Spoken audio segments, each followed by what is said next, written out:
Yeay, akhirnya gue bisa culik ini orang. Ini selamat pagi aja buat gue sih.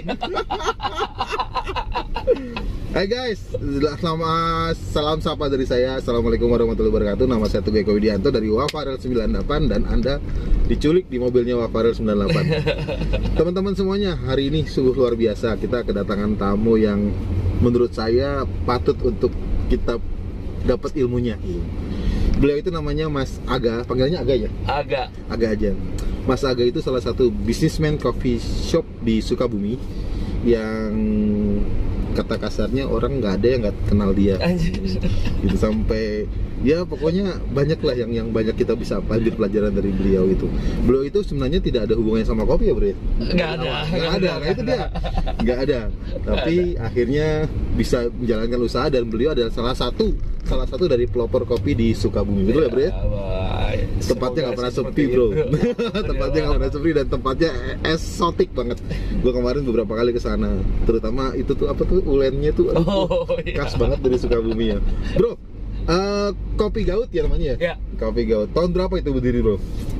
Untuk kopinya sih 2014 akhir kalau nggak salah. 2014 berarti sekarang sudah 7 tahun ya? Mau 7 tahun nanti di bulan Oktober berarti. Wah, tuh teman-teman ingat ya kalau misalnya ulang tahun kita harus bikin yang besar-besaran lah itu. Tahun ke-7 angka hoki kan. Terus 7 tahun itu lu langsung tempat itu di situ. Jadi perjalanannya sih gokil sih maksudnya. Dan ini seharusnya gue yang seneng gitu bisa ditelepon tiba-tiba, diajakin makan siang sama Mas Teh gitu. Aduh anjrit, satu kehormatan buat gue sih. Jangan melihat rumput tetangga lebih hijau lah. Sama aja, kita sama-sama pengusaha lah ya. Orang emang kalau pengusaha tuh low profile dan humble banget ya bro. Bener, nggak ada yang namanya pengusaha tuh sombong, nggak ada. Nggak ada. Mereka low profile dan gue banyak belajar dari orang lain. Jadi kalau bicara tentang Cikopi Gaut ya, kalau ngomong tentang Cikopi Gautnya sih itu 2014. Cuman itu peninggalan bersejarah dan salah satu bangunan heritage di Sukabumi sih. Oh gitu. Ya. Jadi itu tempat peninggalan almarhum kakek. Jadi itu tempat memang tempat you punya sendiri pribadi? Iya, warisan dari kakek berarti kan? Otomatis. Dan itu tadinya sebelum Kopi Gaut apa bro? Jadi Gaut itu singkatan. Kenapa dibilang Gaut? Orang bilangnya ada yang bilang Daud, ada yang bilang Gaul. Padahal itu Gaut, Golf Alpha Uniform Delta, Gaut. Golf Alpha Uniform Delta. Itu golf bukan? Gaut. Gaut. Jadi Gaut itu singkatan dari tempat bisnis atau usaha kecilnya kakek, rumah makan dan gado-gado Udjang Jalan. Oh, tadi jadi sebelumnya ada kopinya itu tuh rumah makan gado-gado gitu. Gado-gado Udjang. Udjang itu nama kakek gua gitu. Jadi biar gua tidak melupakan sejarah ya, gua ada karena beliau, bokap gua juga ada karena beliau. Akhirnya sepakat biar lebih milenial, gado-gado Udjang itu biar nggak lupa disingkat jadi Gaud. Jangan lama ya, Ujang Udjang. Itu kopi lu ngambil dari mana bro? Kalau kopi ngambil dari Maharaja Kopi. Oh Maharaja. Tidak ada promosi untuk Maharaja ya. Yang cuma Maharaja. Emang dari Maharaja. Bro, coba di post apa enggak gitu. Cuman emang dari pertama Gaud buka sampai sekarang ngambil dari Maharaja Kopi. Oke.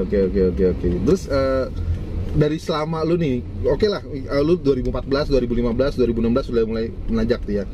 2017, 2018, blok 2019, 2020 ada COVID. Itu sebagai pengusaha tuh kerasa nggak bro dampaknya, tonjokannya atau hantamannya gitu loh?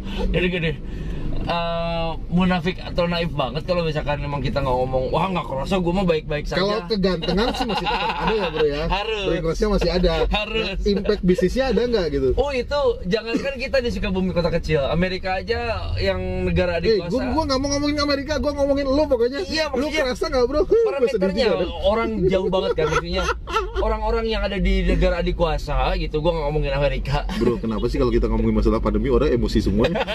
Entahlah, gue juga pada sensi ya. Kayak yang udah pernah aja kena COVID.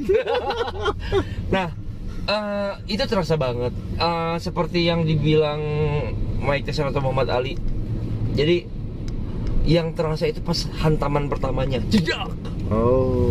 Kesininya kayak kalau kita kelahi juga mungkin kalau pernah kelahi ya, tapi jangan pernah kelahi. Itu kalau kata petinju bilang yang paling terasa itu hantaman pertamanya, dia perasa sakit, pusing dan segala macam. Tapi kalau udah hantaman selanjutnya itu udah kayak ngerasa going with the flow aja. Going with the flow aja. Betul. Sama halnya waktu pertama COVID itu, dihantamnya betul-betul kayak kena lu pukulan. Lu sempat tutup juga ya bro ya? Apa? Sempat tutup nggak lu?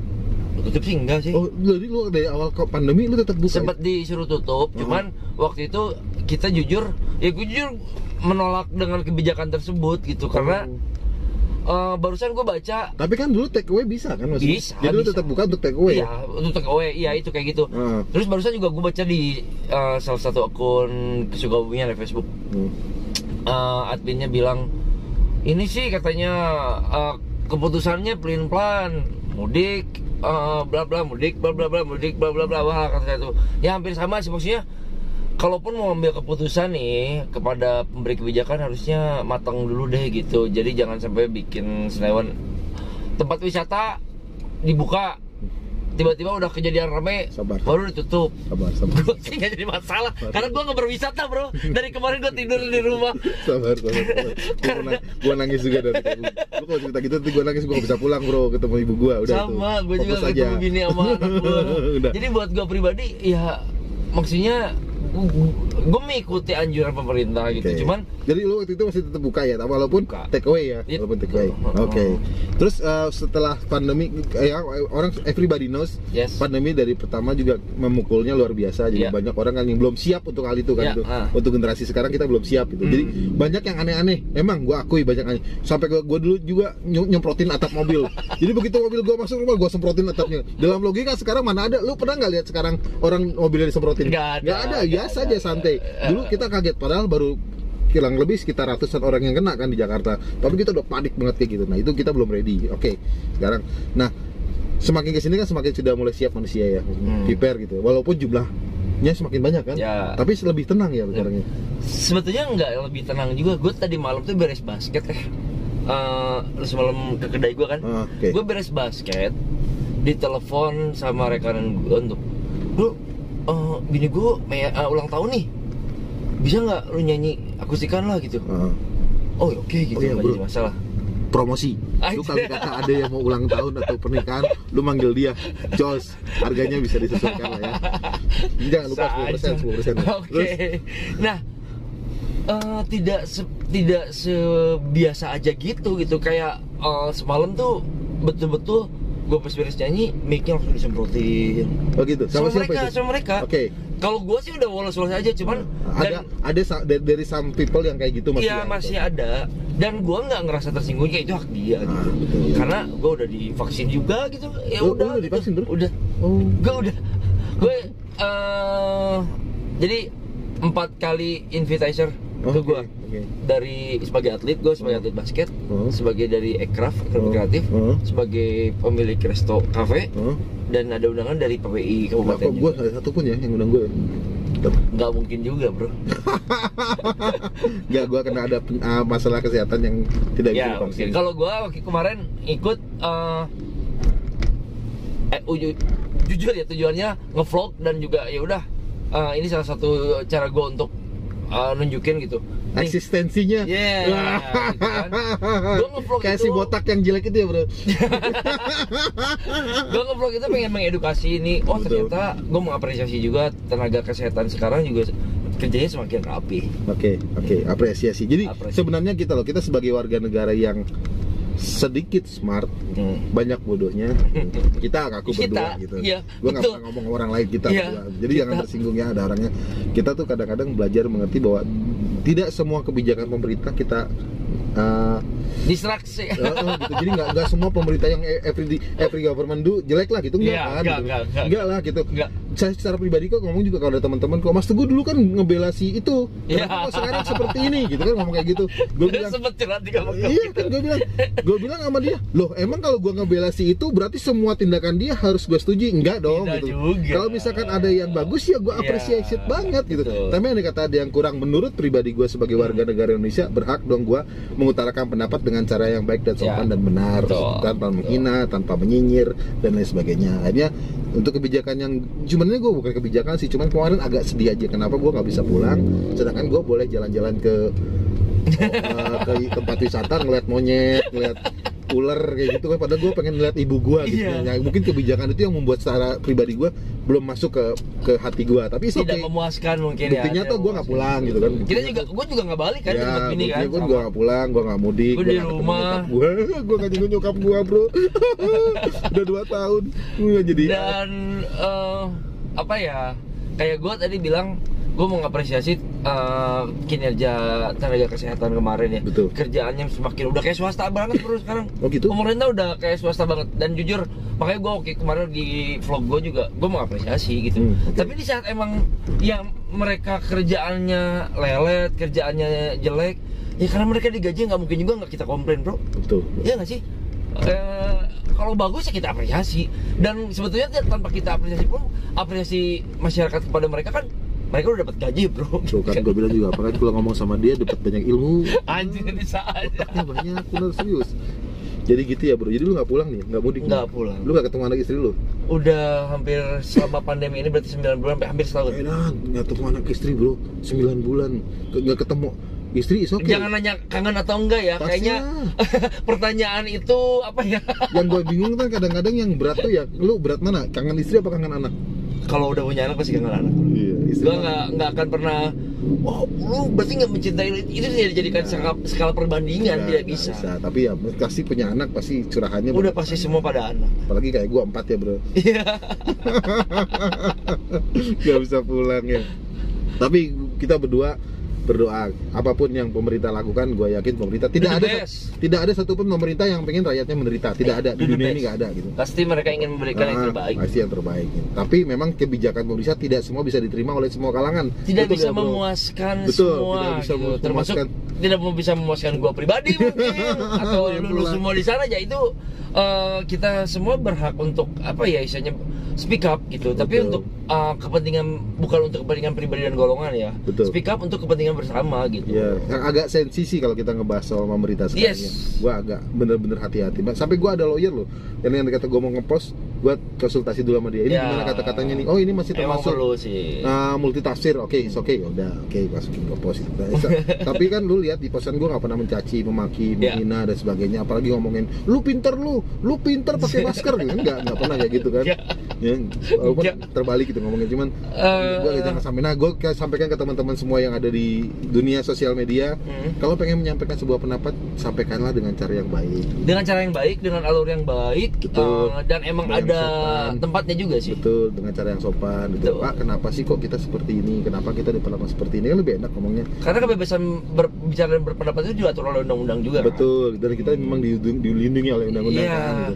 Jangan takut juga. Yang salah itu adalah di saat lo memaukan pendapat tanpa ada bukti atau data otentik atau data yang jelas. Itu kan jadinya opini publik. Betul. Malah takutnya jadi narasinya hoax, nanti narasinya jadi yang hal yang gitu. Malah ke arah yang negatif. Itu yang salah. Jadi tetaplah jadi warga negara yang baik dan benar, tetaplah jadi orang baik walaupun setuju dan tidak setujunya Anda dengan kebijakan yang diberlakukan gitu. Ya, betul.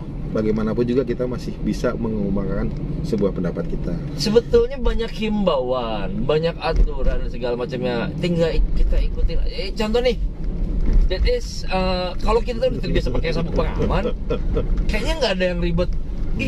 Kayaknya risih ya pakai sabuk. Enggak sih, karena emang udah terbiasa gitu. Ya. Kalau gue sih nggak terbiasa bro, karena nge-vlog aja gue pakai. Jujur nih teman-teman nih. Kalau gue nggak mau kalau gue emang biasa pakai. Biasa pakai ya. Kalaupun misalkan emang agak perut nih udah keisi penuh, paling yang bagian ininya gue jarang pakai, paling atasnya doang. Gitu. Tapi minimal.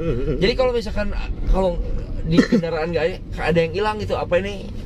Biasanya kan ada ketarik-tarik gitu sih, udah biasa. Kayak gue ngajarin ke anak gue tuh kalau pakai motor. Anak gue kan SMA kelas 3 ya, Mas. Gue panggil anak gue Mas.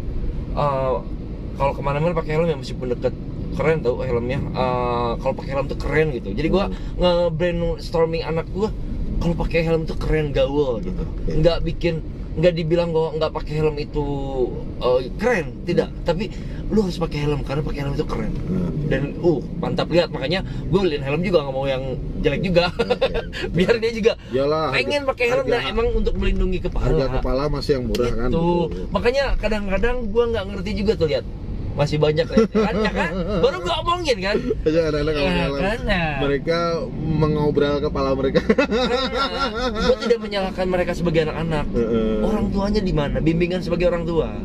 Ya, jadi ada sebab dan ada akibat. Di saat misalkan emang mereka bertanggung jawab memberikan kunci motor kepada anak yang belum atau tidak memiliki SIM, itu adalah tetap mesti menjadi tanggung jawab orang tua. Jadi kita nggak bisa nyalahin anaknya. Nggak harus ke polisi juga kan? Nggak harus ke polisi juga. Jadi pendidikan. Jadi contohnya kayak kemarin ya berarti ya. Jadi kayak kemarin ya, yang 800.000 ya itu. Bukan salah kasir Indomaretnya. Iyalah. Itu kayaknya senawan banget sih. Itu. Yang ngomongnya salah satu retail di Indonesia lah, gue nggak paham.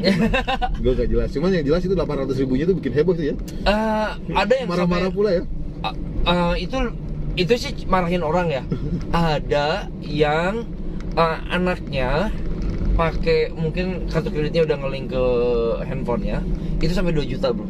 Serius bisa emang kayak gitu? Iya, jadi si Play Store-nya atau si App Store-nya itu kartu kredit kan bisa disinkronize ya ke sana. Nah, entah gimana caranya itu si anak, jadi handphone orang tuanya tuh anaknya tuh berani pegang. Nah, ini juga sekali lagi ini edukasi menurut gua ya. Ada beberapa hal yang boleh anak kita itu pegang atau tidak secara permission kepada kita sebagai orang tua. Karena ya menurut gue ya, ada beberapa barang yang mungkin anak kita tuh cukup ini punyanya ayah, ini punyanya ibu. Dan sekalipun misalkan anak kita harus punya permisi kepada orang tua. Iyalah. Di rumah gue juga nggak ada yang berani nyentuh handphone gue. Sama. Karena kita mendidik mereka disiplin karena mereka punya masing-masing kan, gitu kan. Karena mungkin entah di handphone gua ada banyak bokepnya atau kayak gimana kan ya. Kan kita ya gua nggak mau nanti kelihatan. Gua nggak mau kelihatan 3 juta orang lihat tuh. Ya nggak jadi masalah, maksudnya gini. Karena kita udah cukup umur untuk nonton itu. Iya, betul. Tapi kan anak kita iya kan? Nggak baik ya? Nggak baik. Nah, takutnya juga ada hal-hal dokumen-dokumen rahasia apa yang mungkin tidak boleh anak kita lihat gitu. Hal-hal seperti itu maksudnya. Nah, tiba-tiba itu handphone orang tuanya kayak gimana dipakai main game sama anaknya.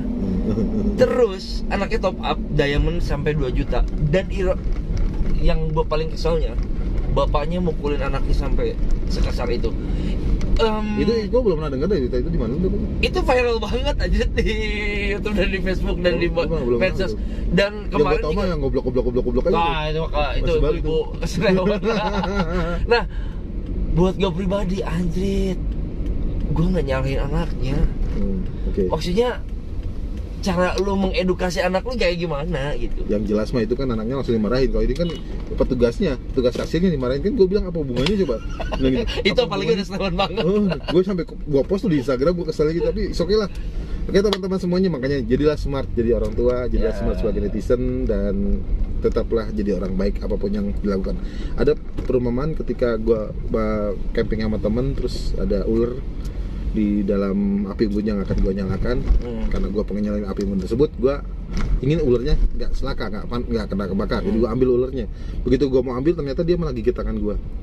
Terus gue mundur, terus gue ambil tongkat, terus gue sodok ke ularnya supaya ularnya bisa keluar. Teman gue yang ngeliat malah bingung, lu kenapa sih, ular udah gigit tangan lu kok tetap lu bantu juga? Gue bilang tugas ular ya memang menggigit gitu. Tapi tugas kita sebagai manusia tetaplah jadi orang baik. Apapun yang terjadi tidak akan ada artinya sebelum kita sendiri memberi arti. Ya, betul. Sekian dari saya, Satu Geko Widianto, Wafarel 98 dan Om Angga dari Gaut Kopi. Nah, kita akan ketemu di sesi-sesi selanjutnya. Dadah. Bye.